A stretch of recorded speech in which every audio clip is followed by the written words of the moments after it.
Si Maria nahimong inahan sa simbahan. Ang simbahan mao ang lawas ni Kristo.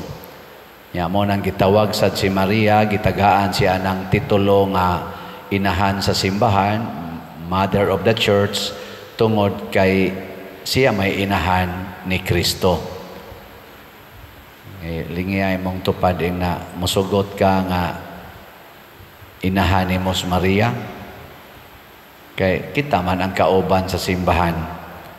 Pero mga igsoon, unsa man ang kung doon natay inahan, nya kita anak, doon natay katungod, naasa tay katungdanan isip mga anak. Kay kita man ang simbahan nga anak ni Maria, ang atong katungod nga makapahimulo sadta sa iyang kaning protection. Matod pa sa unang pagbasa, ang bitin o ang babae magkontrahay. Yatakan sa babae ang ulo sa bitin, nya paakon sad sa bitin ang tikod sa babae, nya ang kaliwat sa babae o kaliwat sa bitin magsigi ginag-away.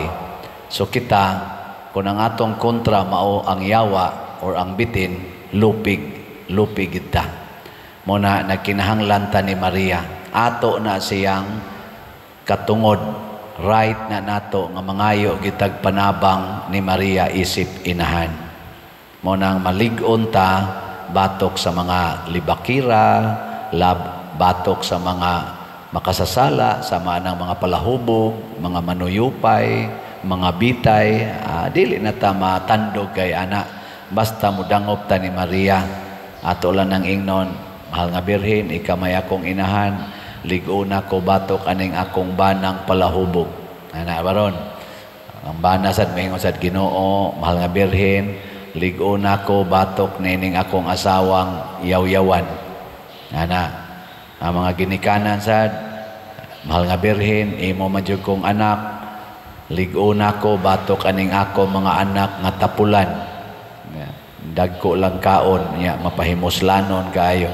Di ra ba musugot-sugoon. Mga inana, adin ka masuko, pasabot, wa na ka makuha sa bitin. Unya, unsa masay atong katungdanan ang pagsunod sa kinaiya ni Maria.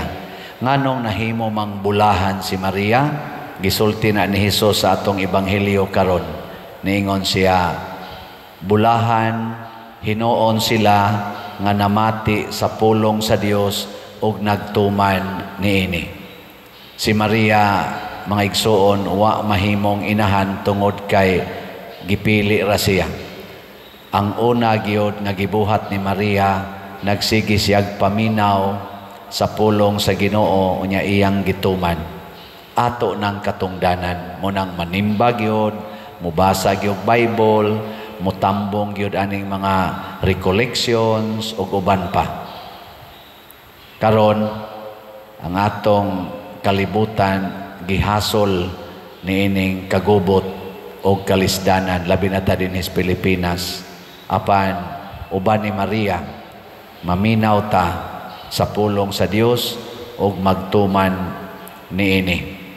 Masulbad ra gining atong mga problema.